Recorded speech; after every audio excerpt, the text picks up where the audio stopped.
Greetings to everyone. November 14th world diabetes day அப்படிங்கிறது நம்ம எல்லாருக்குமே தெரியும். இந்த நாளில் நலம் ஹாஸ்பிட்டல் உங்களோட சில முக்கியமான ஆலோசனைகளை ஷேர் பண்ணிக்கணும்னு விரும்புகிறோம். அதோட வெளிப்பாடு தான் இந்த காணொளி. டயபெட்டிஸ்னா நம்ம எல்லாருக்குமே தெரியும், நீரிழிவு நோய். டயபெட்டிஸ் வந்துருச்சுன்னா நம்ம உடனே சொன்னாங்கன்னா உடனே ஹாஸ்பிட்டல் போகிறோம், மருத்துவ பரிசோதனைகள்லாம் பண்ணுறோம், டாக்டரை பார்க்குறோம். டாக்டர் உடனே மருந்து அல்லது ஊசி சஜஸ்ட் பண்ணுறாங்க, உணவு பற்றின அட்வைஸ் சொல்கிறாங்க, உடற்பயிற்சி இதெல்லாம் சொல்கிறாங்க. நம்ம அதை ஃபாலோ பண்ணுறோம். இது நம்ம எல்லாருக்குமே தெரிஞ்ச விஷயம்தான். அண்ட் டயபெட்டிஸ் அதோட காம்ப்ளிகேஷன்ஸ் எல்லாம் ஆல்மோஸ்ட் இன்னைக்கு தேதியில் எல்லாருக்குமே நல்லா தெரியும். பட் நான் சொல்ல விரும்புகிறது என்னென்னா, to the younger generation and school going boys and girls, இவங்களுக்கு நம்ம சர்க்கரை நோய் சம்பந்தமாக நம்ம ப்ரிவென்டிவ் ஆஸ்பெக்ட்ஸ் என்னென்ன, வராமல் தடுக்க என்னென்ன முறைகள்ங்கிறது பார்க்க போகிறோம். அதில் பார்த்தீங்கன்னா நம்பர் 1 உணவு, 2வது உடற்பயிற்சி, 3வது உடல் பரிசோதனை, 4வது காலில் நம்ம அணிகிற அந்த ஃபுட்வேர் பற்றி பேச போகிறோம், 5வது உடனடி மருத்துவ பரிசோதனை. இந்த 5 ஆஸ்பெக்ட்ஸில் நம்ம இன்னைக்கு டிஸ்கஸ் பண்ண போகிறோம். பார்க்கலாமா? 1 by 1 பார்க்கலாமா?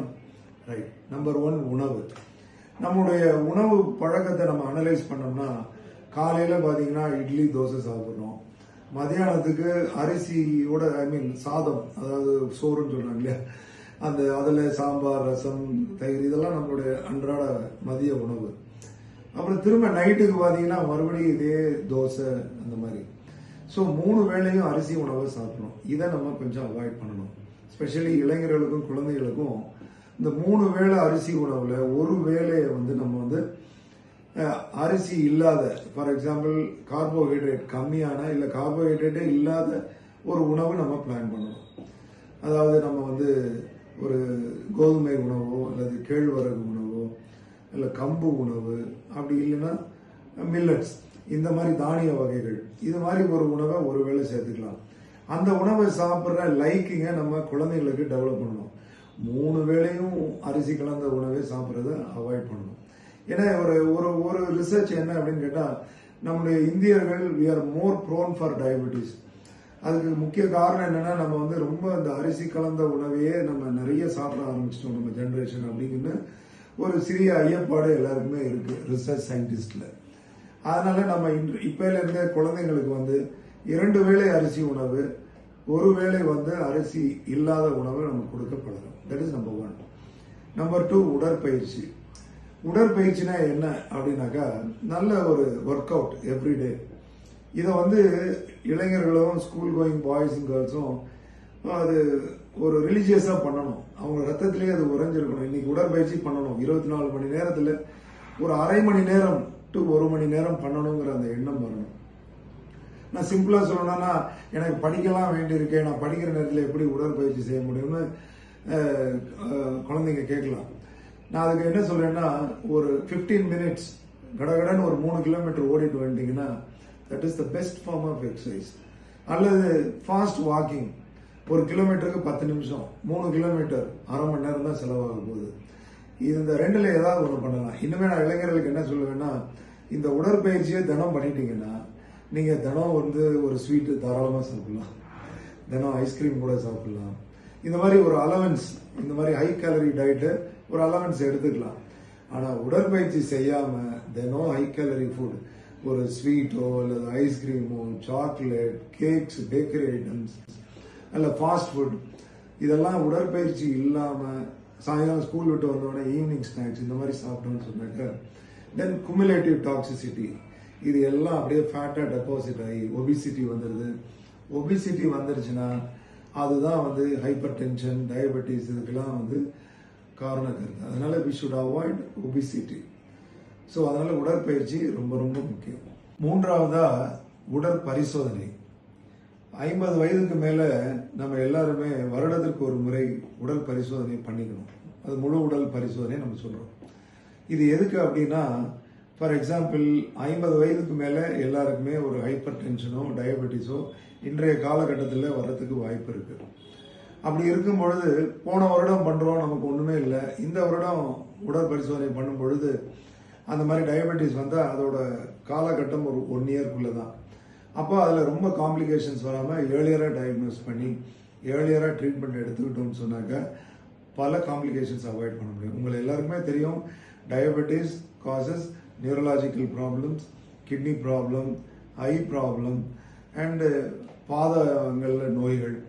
ஸோ இதெல்லாம் காஸ் பண்ணதுன்னு உங்களுக்கு தெரியும். அதனால் இந்த நோய்கள்லாம் வராமல் தடுக்கிறதுக்கு நம்ம இந்த முழு உடல் பரிசோதனை ஹெல்ப் பண்ணுது. நிறைய பேர் கேட்பாங்க, டாக்டர் எனக்கு சர்க்கரை இல்லை, ப்ரெஷர் இல்லை, நான் இந்த உடல் பரிசோதனை செய்யணுமானா நீங்கள் தான் முக்கியமாக செய்யணும். ஏன்னு கேட்டாக்கா, இந்த நோய் வர்றதை நம்ம வந்து ஈஸியாக ஏர்லியராக கண்டுபிடிச்சி உங்களுக்கு அதோட பாதகங்கள் எதுவும் வராமல் உங்களை நம்ம நல்ல முறையில் பாதுகாக்க முடியும். அதனால் நீங்கள் தான் முதல்ல பண்ணணும். 4வதாக காலில் அணிகிற அந்த கால் அணின்னு சொல்கிறோம் இல்லையா, ஃபுட்வேர். இது வந்து நம்ம ஜென்ரலாகவே இளைஞர்கள் வந்து இப்போது நம்ம ரன்னிங் போகிறோம் இல்லை வெளியில் வாக்கிங் போகிறோம் அப்படின்னாக்கா you should where good footwear.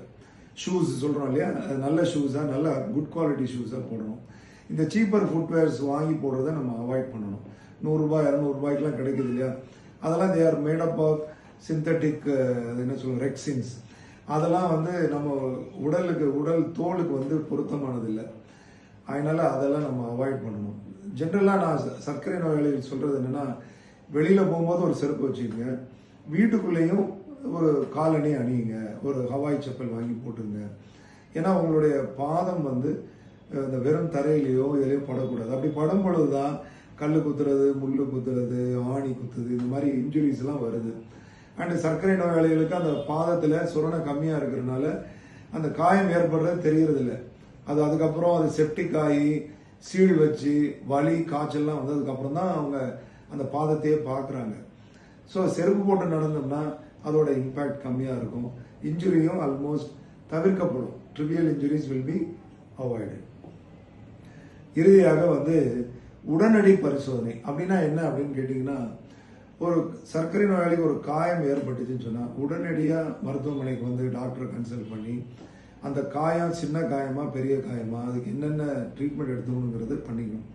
அதை விட்டுட்டு ஒரு சின்ன முள்ளு தானே குதிச்சு, நான் தான் முள்ளை எடுத்துட்டேனே பார்த்துக்கலாம் அப்படின்னு சொல்லிட்டு அதை 2-3 நாள் ஊற போட்டு அதை சீழ் வச்சு அப்புறம் காய்ச்சல்லாம் தூக்கி போட்டோன்னா அப்போ ஹாஸ்பிட்டலுக்கு வரும் பொழுது நம்ம வந்து உங்களை சிம்பிள் வைத்தியம் கொடுக்காம உள்நோயாளியாக அட்மிட் பண்ண வேண்டியிருக்கு, விலை உயர்ந்த மருந்துகளை போட வேண்டியிருக்கு, அறுவை சிகிச்சை பண்ண வேண்டியிருக்கு. சில நேரங்களில் ரொம்ப மோசமாக வந்து இறங்கும்போது உயிரை காப்பாற்ற வேண்டி பாதங்களை அகற்ற வேண்டியிருக்கு. ஸோ இதெல்லாம் அவாய்ட் பண்ணணும்னா ஒரு காயம் ஏற்பட்டோன்னே உடனடியாக ஹாஸ்பிட்டலுக்கு வந்து ட்ரீட்மெண்ட் எடுக்கணும். இந்த 5 விஷயங்கள், உணவு, உடற்பயிற்சி, உடல் பரிசோதனை, சரியான காலணி அண்ட் உடனடி மருத்துவ சிகிச்சை, இந்த 5 விஷயங்களை யங்கர் ஜென்ரேஷன் ஃபாலோ பண்ணணும்னு சொன்னால் நம்ம சர்க்கரை வர்றதை தள்ளி போட முடியும். இப்போ ஃபார் எக்ஸாம்பிள் நம்ம பேரண்ட்ஸ் வந்து டயபெட்டிக்ஸாக இருந்தால் நமக்கும் டயபெட்டிக்ஸ் ஒரு 50 வயசுக்குள்ளே வர்றதுக்கு வாய்ப்பு இருக்குது. இதை இந்த சரியான உணவு உடற்பயிற்சி மூலமாக நம்ம தள்ளி போட முடியும். அப்படியே சர்க்கரை வந்துட்டாலும் பயப்பட வேண்டியதில்லை. அதுக்கு சரியான உணவு, உடற்பயிற்சி, மருந்துகள் சாப்பிட்டு அதை கண்ட்ரோலில் வச்சுக்க முடியும். ஸோ இதுதான் எங்களுடைய suggestions to our viewers. Thank you very much. சர்க்கரை வராமல் தடுப்போம், சர்க்கரை வருவதை தள்ளி போடுவோம், ஒரு ஆரோக்கியமான சமுதாயத்தை உருவாக்குவோம். நன்றி, வணக்கம்.